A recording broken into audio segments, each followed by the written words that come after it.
Calibán y la bruja. Introducción. Desde Marx, estudiar la génesis del capitalismo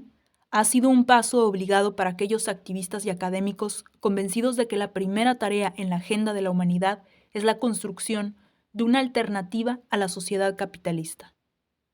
No sorprende que cada nuevo movimiento revolucionario haya regresado a la transición al capitalismo, aportándole las perspectivas de nuevos sujetos sociales y descubriendo nuevos terrenos de explotación y resistencia. Si bien este libro está concebido dentro de esa tradición, hay dos consideraciones en particular que también lo han motivado. En primer lugar, un deseo de repensar el desarrollo del capitalismo desde un punto feminista, evitando las limitaciones de una historia de las mujeres, separada del sector masculino de la clase trabajadora. El título, Calibán y la bruja, inspirado en La Tempestad de Shakespeare, refleja este esfuerzo. En mi interpretación, sin embargo, Calibán no solo representa al rebelde anticolonial cuya lucha resuena en la literatura caribeña contemporánea, sino que también constituye un símbolo para el proletariado mundial y más específicamente para el cuerpo proletario como terreno e instrumento de resistencia a la lógica del capitalismo. Mas también aún la figura de la bruja, que en La Tempestad se encuentra confinada en un segundo plano, se ubica en este libro en el centro de la escena, en tanto encarnación de un mundo de sujetos femeninos que el capitalismo no ha destruido: la hereje, la curandera, la esposa desobediente, la mujer que se anima a vivir sola, la mujer ovea que envenenaba la comida del amo e inspiraba a los esclavos a rebelarse. La segunda motivación de este libro ha sido, con la nueva expansión de las relaciones capitalistas, el retorno a nivel mundial de un conjunto de fenómenos que usualmente venían asociados a la génesis del capitalismo. Entre ellos se encuentra una nueva serie de cercamientos que han expropiado a millones de productores agrarios de su tierra, además de la pauperización masiva y la criminalización de los trabajadores por medio de políticas de encarcelamiento que nos recuerdan al gran confinamiento descrito por Michel Foucault en su estudio sobre la historia de la locura. También hemos sido testigos del desarrollo mundial de nuevos movimientos de diáspora acompañados por la persecución de los trabajadores migrantes. Algo que nos recuerda una vez más las leyes sangrientas introducidas en la Europa de los siglos XVI y XVII, con el objetivo de poner a los vagabundos a disposición de la explotación local. Aún más importante para este libro ha sido la intensificación de la violencia contra las mujeres e incluso en algunos países, como por ejemplo Sudáfrica y Brasil, el retorno de la caza de brujas. ¿Por qué después de 500 años de dominio del capital, a comienzos del tercer milenio, aún hay trabajadores que son masivamente definidos como pobres, brujas y bandoleros? ¿De qué manera se relacionan la expropiación y la pauperización con el permanente ataque contra las mujeres? ¿Qué podemos aprender acerca del despliegue capitalista pasado y presente cuando es examinado desde una perspectiva feminista?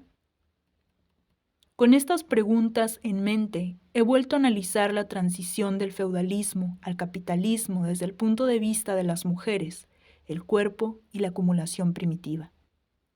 Cada uno de estos conceptos hace referencia a un marco conceptual que sirve de punto de referencia para este trabajo: el feminista, el marxismo y el Foucaultiano.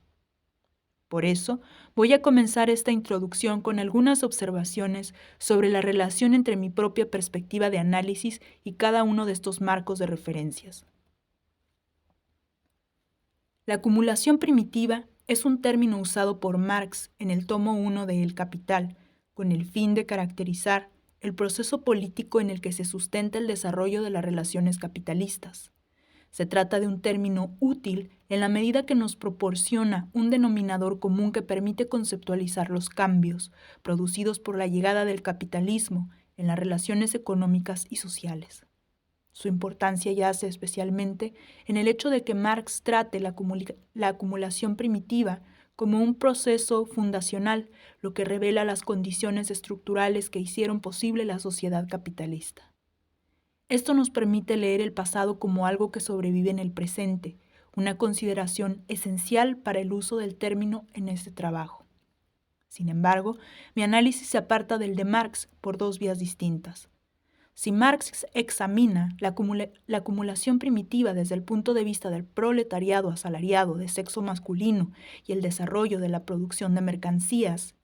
yo la examino desde el punto de vista de los cambios que introduce en la posición social de las mujeres y en la producción de la fuerza de trabajo.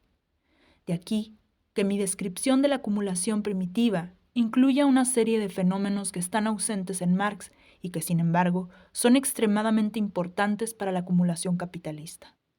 Estos incluyen 1.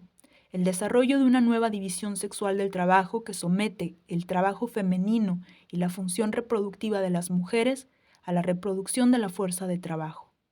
2. La construcción de un nuevo orden patriarcal basado en la exclusión de las mujeres del trabajo asalariado y su subordinación a los hombres.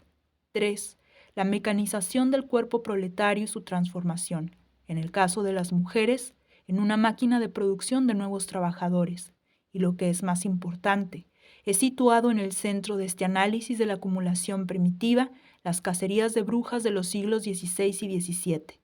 Sostengo aquí que la persecución de brujas tanto en Europa como en el Nuevo Mundo fue tan importante para el desarrollo del capitalismo como la colonización y como la expropiación del campesinado europeo de sus tierras.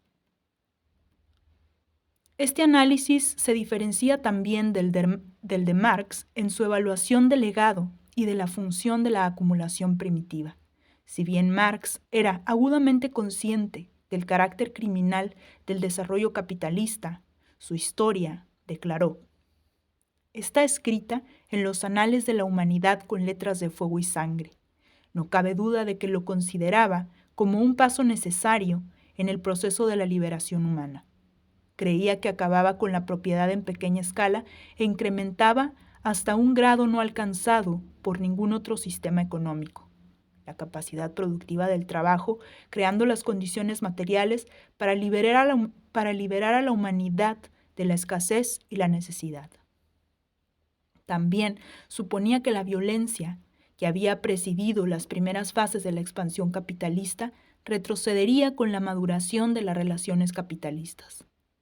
A partir de ese momento, la explotación y el disciplinamiento del trabajo serían logradas fundamentalmente a través del funcionamiento de las leyes económicas. En esto estaba profundamente equivocado. Cada fase de la globalización capitalista, incluida la actual, ha venido acompañada de un retorno a los aspectos más violentos de la acumulación primitiva, lo que demuestra que la continua expulsión de los campesinos de la tierra, la guerra y el saqueo a escala global y la degradación de las mujeres son condiciones necesarias para la existencia del capitalismo en cualquier época. Debería agregar que Marx nunca podría haber supuesto que el capitalismo allanaba el camino hacia la liberación humana si hubiera mirado su historia desde el punto de vista de las mujeres. Esta historia enseña que, aun cuando los hombres alcanzaron un cierto grado formal de libertad, las mujeres siempre fueron tratadas como seres socialmente inferiores, explotadas de un modo similar a formas de esclavitud. Mujeres, entonces, en el contexto de este libro, significa no solo una historia oculta que necesita hacerse visible, sino una forma particular de explotación y, por lo tanto, una perspectiva especial desde la cual reconsiderar la historia de las relaciones capitalistas. Este proyecto no es nuevo. Desde el comienzo del movimiento feminista, las mujeres han vuelto una y otra vez sobre la transición al capitalismo, aun cuando no siempre lo hayan reconocido. Durante cierto tiempo, el marco principal que configuraba la historia de las mujeres fue de carácter cronológico. La designación más común que han utilizado las historiadoras feministas para describir el periodo de transición ha sido el de la temprana modernidad europea, que dependiendo de la autora podía designar el siglo XIII o el siglo XVII. En los años 80, sin embargo, aparecieron una serie de trabajos que asumieron una perspectiva más crítica. Entre estos estaban los ensayos de Joan Kelly sobre el Renacimiento y Las querellas de mujeres, La muerte de la naturaleza, de 1981, de Caroline Mercant. En 1981, El arcano de la reproducción, de Leopoldina Fortunati. En 1986, Mujeres trabajadoras en el Renacimiento alemán. Y en 1986, Patriarcado y acumulación a escala global, de María Mies. A estos trabajos debemos agregar una gran cantidad de monografías que a lo largo de las últimas 2 décadas han reconstruido la presencia de las mujeres en las economías rural y urbana de la Europa medieval y moderna, así como la vasta literatura y el trabajo de documentación que se ha realizado sobre la caza de brujas y las vidas de las mujeres en la América precolonial y de las islas del Caribe. Entre estas últimas quiero recordar especialmente de 1987, La luna, el sol y las brujas, de Irene Silverblatt, el primer informe sobre la caza de brujas en el Perú colonial, y, en 1995, Rebeldes naturales, una historia social de Barbados, de Hilary Beckles, que junto con Mujeres esclavas en la sociedad caribeña, de 1650 a 1838, de Barbara Bush, se encuentran entre los textos más importantes que se han escrito sobre la historia de las mujeres esclavizadas en las plantaciones del Caribe. Esta producción académica ha confirmado que la reconstrucción de la historia de las mujeres o la mirada de la historia desde un punto de vista femenino implica una redefinición de las categorías históricas aceptadas, que visibilice las estructuras ocultas de dominación y explotación. De este modo, el ensayo de Kelly, de 1984, ¿Tuvieron las mujeres un renacimiento?, debilitó la periodización histórica clásica que celebra el Renacimiento como un ejemplo excepcional de hazaña cultural. Caroline Mercant, en Querellas de mujeres, cuestionó la creencia en el carácter socialmente progresista de la revolución científica, al defender que el advenimiento del racionalismo científico produjo un desplazamiento cultural desde un paradigma orgánico hacia uno mecánico que legitimó la explotación de las mujeres y de la naturaleza. De especial importancia ha sido, de María Mies, el trabajo de Patriarcado y acumulación, un trabajo ya clásico que reexamina la acumulación capitalista desde un punto de vista no eurocéntrico y que al conectar el destino de las mujeres en Europa al de los súbditos coloniales de dicho continente, brinda una nueva comprensión del lugar de las mujeres en el capitalismo y en el proceso de globalización. Calibán y la bruja se basan en estos trabajos y en los estudios contenidos en Il Grande Calibano, analizado en el prefacio. Sin embargo, su alcance histórico es más amplio, en tanto que el libro conecta con el desarrollo del capitalismo, con la crisis de reproducción y las luchas sociales del periodo feudal tardío, por un lado, y con lo que Marx define como la formación del proletariado, por otro. En este proceso, el libro aborda una serie de preguntas históricas y metodológicas que han estado en el centro del debate sobre la historia de las mujeres y de la teoría feminista. La pregunta histórica más importante que aborda este libro es la de explicar cómo la ejecución de cientos de miles de brujas a comienzos de la era moderna y por qué el capitalismo surge mientras está en marcha esta guerra contra las mujeres. Las académicas feministas han desarrollado un esquema que arroja bastante luz sobre la cuestión. Existe un acuerdo generalizado sobre el hecho de que la caza de brujas trató de destruir el control que las mujeres habían ejercido sobre su función reproductiva y que sirvió para allanar el camino al desarrollo de un régimen patriarcal más opresivo. Se defiende también que la caza de brujas estaba arraigada en las transformaciones sociales que acompañaron el surgimiento del capitalismo. Sin embargo, las circunstancias históricas específicas bajo las cuales la persecución de brujas se desarrolló y las razones por las que el surgimiento del capitalismo exigió un ataque genocida contra las mujeres aún no han sido investigadas. Esta es la tarea que emprendo en Calibán y la Bruja, comenzando por el análisis de la caza de brujas en el contexto de la crisis demográfica y económica de los siglos XVI y XVII y las políticas de tierra y trabajo de la era mercantilista. Mi trabajo constituye aquí tan solo un esbozo de la investigación que sería necesaria a fin de clarificar las conexiones mencionadas y, especialmente, la relación entre la caza de brujas y el desarrollo contemporáneo de una nueva división sexual del trabajo que confina a las mujeres al trabajo reproductivo. Sin embargo, es conveniente demostrar que la persecución de las brujas, al igual que la trata de esclavos y los cercamientos, constituyó un aspecto central de la acumulación y la formación del proletariado moderno, tanto en Europa como en el Nuevo Mundo.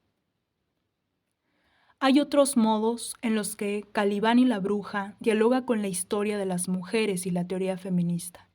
En primer lugar, confirma que la transición al capitalismo es una cuestión primordial para teoría feminista, ya que la redefinición de las tareas productivas y reproductivas y de las relaciones hombre-mujer en este periodo, que fue realizada con la máxima violencia e intervención estatal, no dejan dudas sobre el carácter construido de los roles sexuales en la sociedad capitalista. El análisis que aquí se propone nos permite trascender también la dicotomía entre género y clase. Si es cierto que en la sociedad capitalista la identidad sexual se convirtió en el soporte específico de las funciones del trabajo, el género no debería ser considerado una realidad puramente cultural, sino que debería ser tratado como una especificación de las relaciones de clase. Desde este punto de vista, los debates que han tenido lugar entre las feministas posmodernas acerca de la necesidad de deshacerse de las mujeres como categoría de análisis y definir al feminismo en términos puramente agonísticos han estado mal orientados. Para decirlo de otra manera, si en la sociedad capitalista la feminidad se ha constituido como una función trabajo que oculta la producción de la fuerza de trabajo bajo la cobertura de un destino biológico, la historia de las mujeres es la historia de las clases. Y la pregunta que debemos hacernos es si se ha trascendido la división sexual del trabajo que ha producido ese concepto en particular. En caso de que la respuesta sea negativa, tal y como ocurre cuando consideramos la organización cultural del trabajo reproductivo, entonces, mujeres es una categoría de análisis legítima y las actividades asociadas a la reproducción siguen siendo un terreno de lucha fundamentalmente para las mujeres, como lo eran para el movimiento feminista de los años 70, y un nexo de unión con la historia de las brujas. Otra pregunta que analiza Calibán y la Bruja es la que plantean las perspectivas opuestas que ofrecen los análisis feministas y Foucaultianos sobre el cuerpo, tal y como son usados en la interpretación de la historia del desarrollo capitalista. Desde los comienzos del movimiento de mujeres, las activistas y teóricas feministas han visto el concepto de cuerpo como una clave para comprender las raíces del dominio masculino y de la construcción de la identidad social femenina. Más allá de las diferencias ideológicas, han llegado a la conclusión de que la categorización jerárquica de las facultades humanas y la identificación de las mujeres con una concepción degradada de la realidad corporal ha sido históricamente instrumental a la consolidación del poder patriarcal y a la explotación masculina del trabajo femenino. De este modo, los análisis de la sexualidad, la procreación y la maternidad se han puesto en el centro de la historia feminista y de la historia de las mujeres. En particular, las feministas han sacado a la luz y han denunciado las estrategias y la violencia por medio de las cuales los sistemas de explotación, centrados en los hombres, han intentado disciplinar y apropiarse del cuerpo femenino, poniendo de manifiesto que los cuerpos de las mujeres han constituido los principales objetivos, lugares privilegiados para el despliegue de las técnicas de poder y de las relaciones de poder. Efectivamente, la enorme cantidad de estudios feministas que se han producido desde principios de los años 70 acerca del control ejercido sobre la función reproductiva de las mujeres,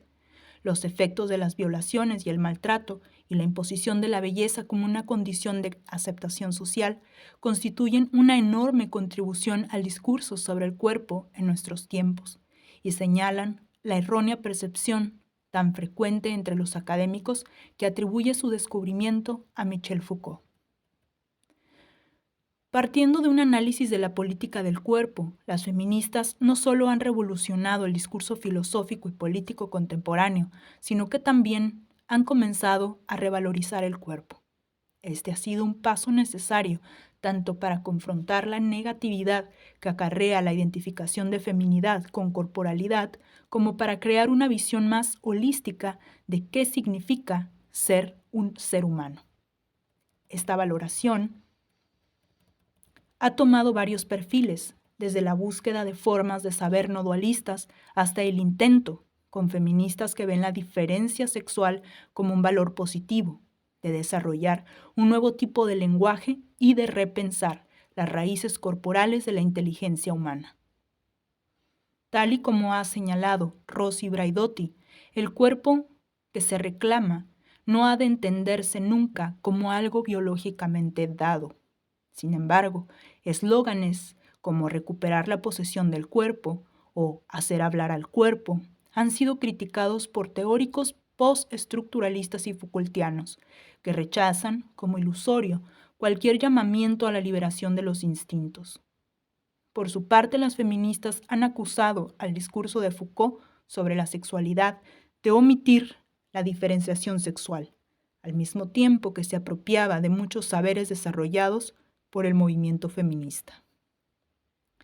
Esta crítica es bastante acertada, más aún Foucault está tan intrigado por el carácter productivo de las técnicas de poder de las que el cuerpo ha sido investido, que su análisis deja prácticamente fuera cualquier crítica de las relaciones de poder. El carácter casi defensivo de la teoría de Foucault sobre el cuerpo se ve acentuado por el hecho de que considera al cuerpo como algo constituido puramente por prácticas discursivas y de que está más interesado en describir cómo se despliega el poder que en identificar su fuente. Así, el poder que produce al cuerpo aparece como una entidad autosuficiente, metafísica, ubicua, desconectada de las relaciones sociales y económicas y tan misteriosa en sus variaciones como una fuerza motriz divina. ¿Puede un análisis de la transición al capitalismo y de la acumulación primitiva ayudarnos a ir más allá de estas alternativas? Creo que sí. Con respecto al enfoque feminista, nuestro primer paso debe ser documentar las condiciones sociales e históricas bajo las cuales el cuerpo se ha tornado un elemento central y esfera de actividad definitiva para la constitución de la feminidad. En esta línea, Calibán y la Bruja muestra que en la sociedad capitalista el cuerpo es para las mujeres lo que la fábrica es para los trabajadores asalariados varones, el principal terreno de su explotación y resistencia, en la misma medida en que el cuerpo femenino ha sido apropiado por el Estado y los hombres, forzado a funcionar como un medio para la reproducción y la acumulación de trabajo. En este sentido, es bien merecida la importancia que ha adquirido el cuerpo en todos sus aspectos, maternidad, parto, sexualidad, tanto dentro de la teoría feminista como en la historia de las mujeres. Calibán y la Bruja corrobora también el saber feminista que se niega a identificar el cuerpo con la esfera de lo privado, y en esa línea habla de una política del cuerpo. Más aún explica cómo para las mujeres el cuerpo puede ser tanto una fuente de identidad como una prisión, y por qué tiene tanta importancia para las feministas y a la vez resulta tan problemático su valoración.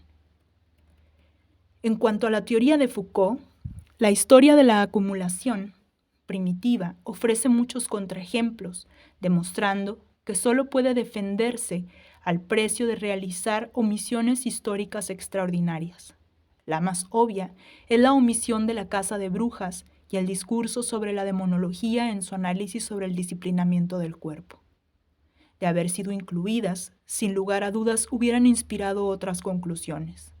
puesto que ambas demuestran el carácter represivo del poder desplegado contra las mujeres y lo inverosímil de la complicidad y la inversión de roles que Foucault, en su descripción de la dinámica de los micropoderes, imagina que existen entre las víctimas y sus perseguidores. El estudio de la caza de brujas también desafía la teoría de Foucault relativa al desarrollo del biopoder, despojándola del misterio con el que cubre la emergencia de este régimen.